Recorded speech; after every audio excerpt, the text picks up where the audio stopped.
On parle aujourd'hui effectivement d'expulsion, d'une volonté d'expulsion de la France, d'Algérie, une expulsion économique et une expulsion culturelle.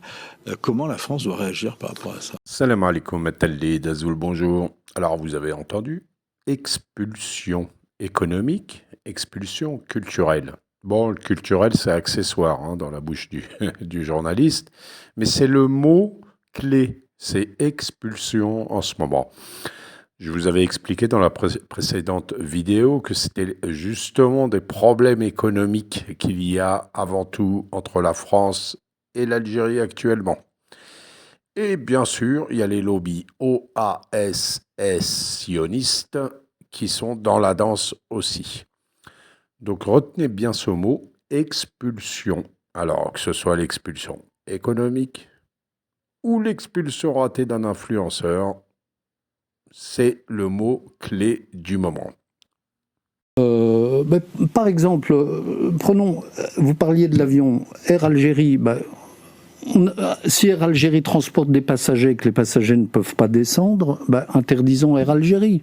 Donc eux, en rétorsion, ils interdiront Air France. Mais qui sera piégé? Ce seront les Algériens, parce qu'il n'y a pas beaucoup de Français qui vont passer des vacances en Algérie. Quel génie ce Driancourt, incroyable. J'espère qu'il sera ministre des Affaires étrangères bientôt, ce bonhomme.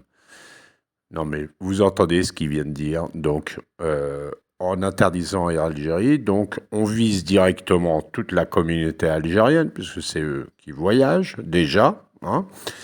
Donc on vise scandaleusement une communauté tout entière qui représente des millions de gens. Donc ça c'est un scandale en soi, mais ça passe comme une lettre à la poste. Mais on va voir tout de suite les enjeux d'interdire Air Algérie, par exemple.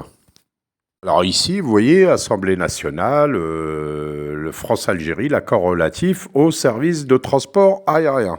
Puisque tout est réglementé, c'est des accords internationaux, etc., qui sont régis et par les pays, les deux pays, et par le IATA, donc l'Organisation internationale des transports aériens. Ah, ici, journal officiel de la République française, ministère des Affaires étrangères et européennes, décret de 2009, du 13 février 2009, etc., etc., entre le gouvernement de la République française et le gouvernement de la République algérienne démocratique et populaire, signé à Paris en 2006. Alors oui, dans son article 22 de cet accord, il y a possibilité de dénonciation. Hein, l'une ou l'autre partie dénonce l'accord, et l'accord n'est plus valable au bout de 12 mois ou bien 15 jours, je ne rentre pas dans les détails. D'accord.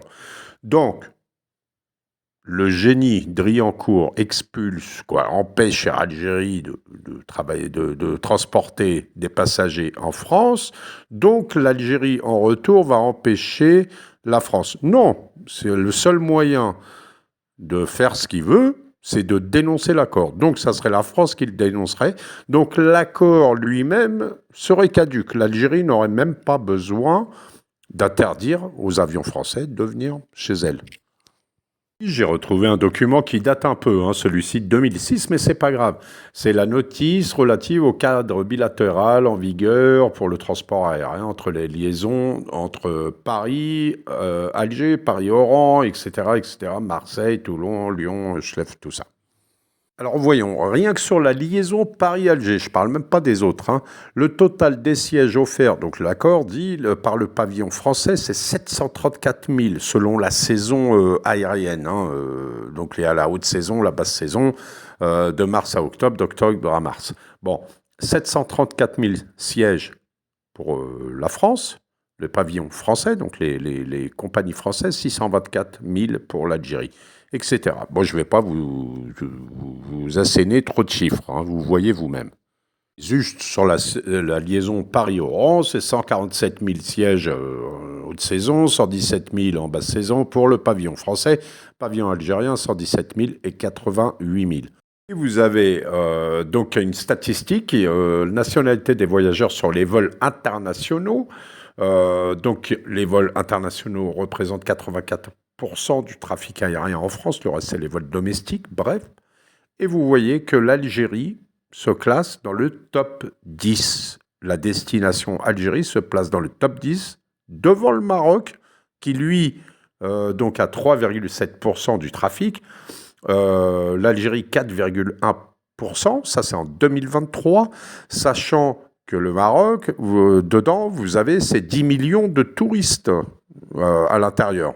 Alors que l'Algérie, vous n'avez pas 10 millions de touristes étrangers qui viennent en Algérie. C'est la diaspora.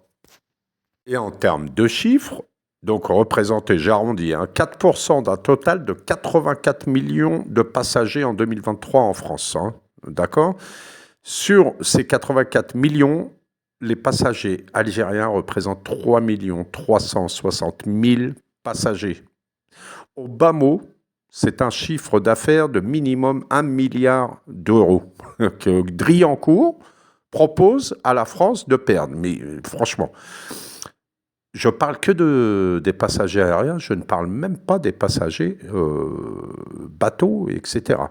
Ce qui veut dire que Driancourt, en faisant de la rétorsion à Air Algérie, ce génie, en fait, il ferait couler Transavia, ASL, Air France. En tout cas, il leur boufferait une très grosse part de leurs bénéfices et de leur marge de chiffre d'affaires.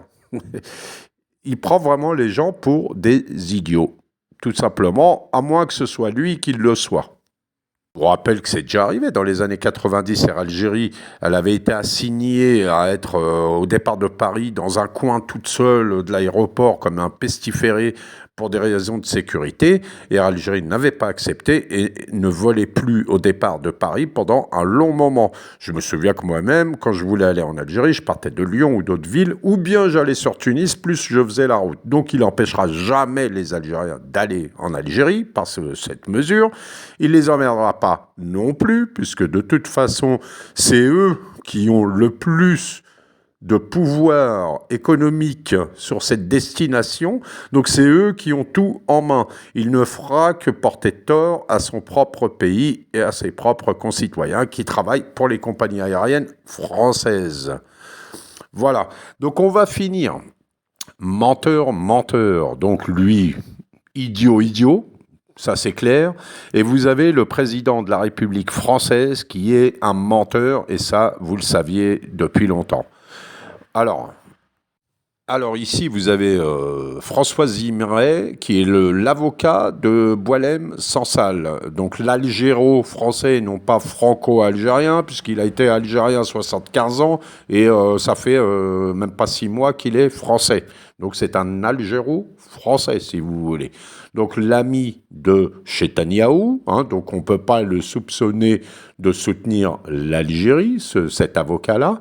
On va écouter la déclaration du président de la République française qui représente tous les Français, qui représentent la France.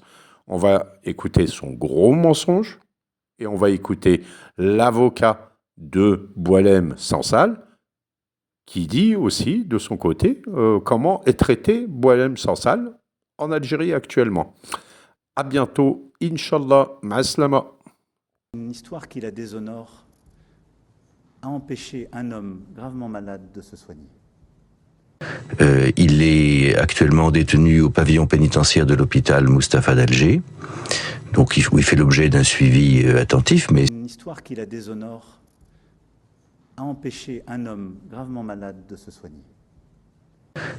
Il est actuellement détenu au pavillon pénitentiaire de l'hôpital Mustapha d'Alger, donc où il fait l'objet d'un suivi attentif. Mais